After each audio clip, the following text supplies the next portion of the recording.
Hi, my name is Adya. I am a Girl Scout from Troop 232, and I wanted to make this video to share with you what I did for my Silver Road project and why it matters. Sexual assault is becoming more and more common, yet it is still a hard topic to discuss, especially with young teens. But education is a key part of prevention. That's why for my Silver Road project, I worked to raise awareness about sexual assault to young women. I did this by hosting an event where attendees could learn what sexual assault means and how to defend against it. How did I raise awareness? At the event, guest speaker Waila Barrett from Signs of Hope, formerly known as the Rape Crisis Center, came to explain to the girls what sexual assault is and give them resources to reach out to if anything were to happen. At the event, we also had instructors led by Master Jackson from the Dojang help teach the girls how to defend themselves against sexual assault. The Dojang is a martial arts instruction center where the event also took place. What is this video for? The intent of this video is to make my efforts not be restricted to this one event, but to be shared with the world. In order to do so, I interviewed some of the girls that attended to show what they learned from this experience.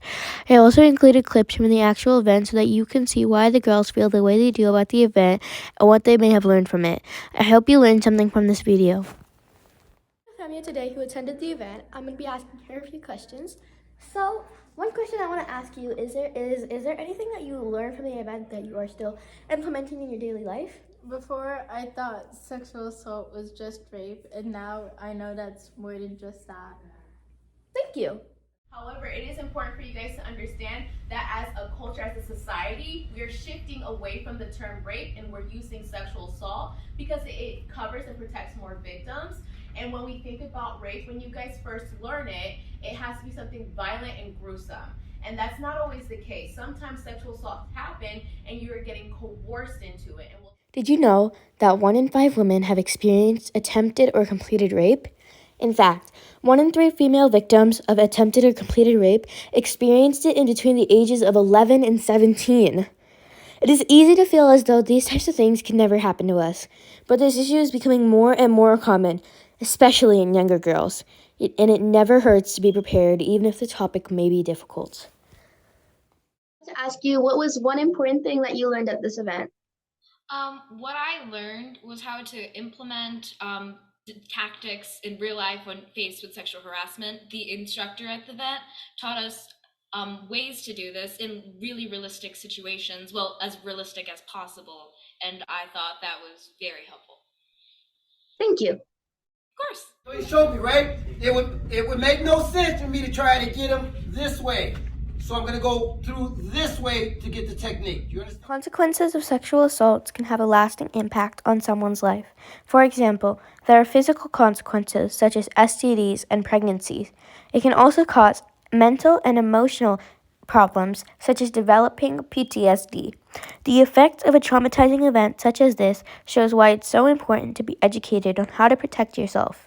So, Lucky, I wanted to ask you a question about the event. What is one thing that you found that was really important that you learned at the event? I learned that sexual assault can occur during relationships. Okay. Next, we have relationship violence. So unfortunately, just because you're in a relationship doesn't mean that your partner is going to honor you. So sometimes there may be violence. Did you know about 1 in 3 women and 1 in 4 men report having experienced severe physical violence from an intimate partner in their lifetime?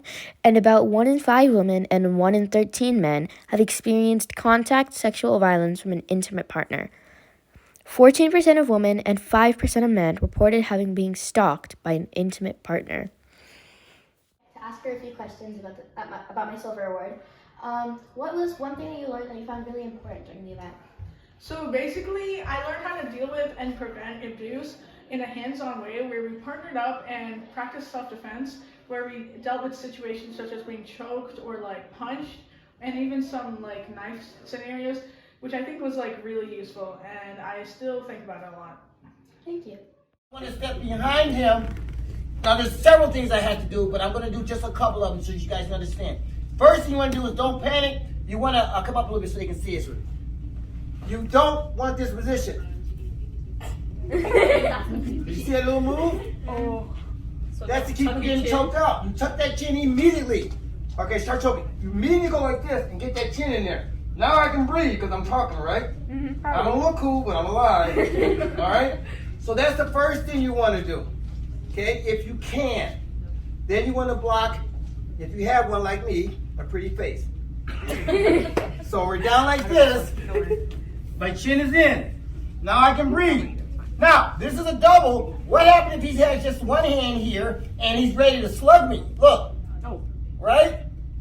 So you turn away. Watch this hand. Here.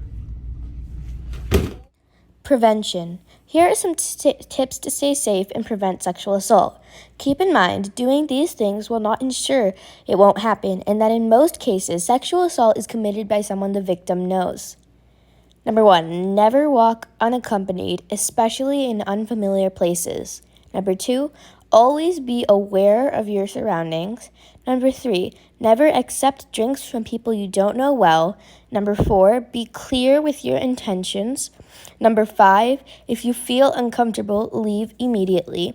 Number 6, if you feel as though you are being followed, walk into a store or knock on a house door. And number 7, develop a code with your family and friends so that you can safely communicate when you are feeling unsafe. Safety. Always be alert of the people who are around you, like looking out for anyone stalking you or watching you.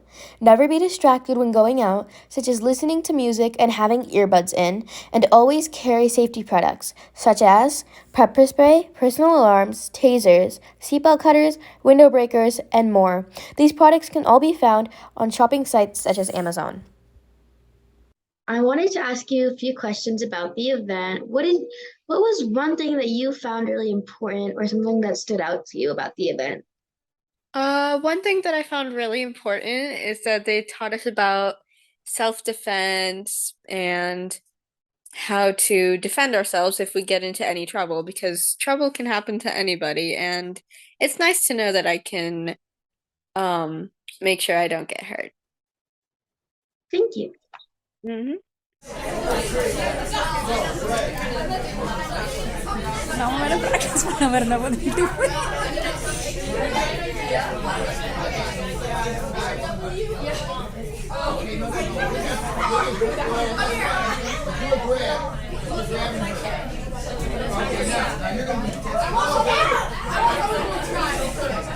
మధ్యలో వచ్చేసేయండి బా వాళ్ళకి వచ్చి చేస్తే పడిపోయి పక్కన.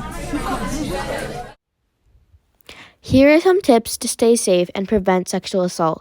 Keep in mind, doing these things will not ensure that it won't happen, and in most cases, sexual assault is committed by someone the victim knows. Number 1, never walk unaccompanied, especially in unfamiliar places. Number 2, always be aware of your surroundings. Number 3, never accept drinks from people you don't know well.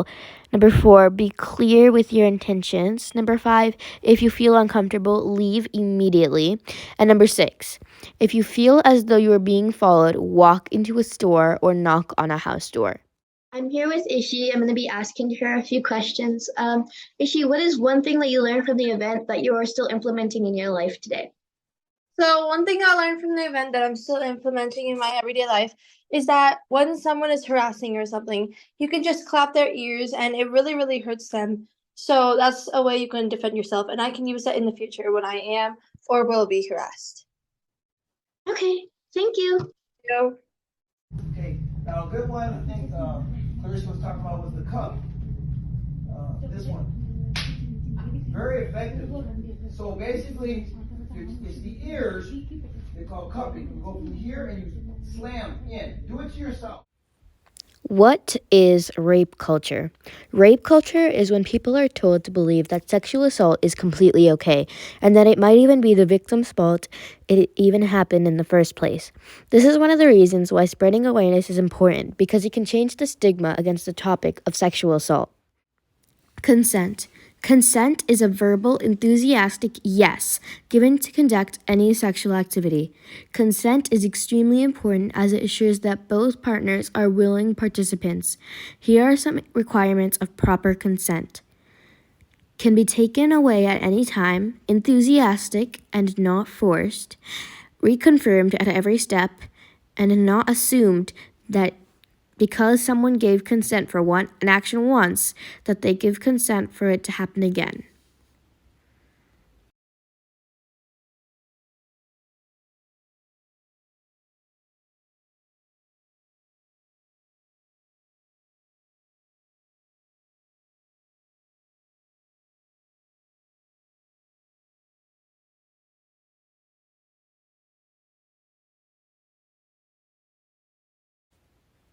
Thank you for listening.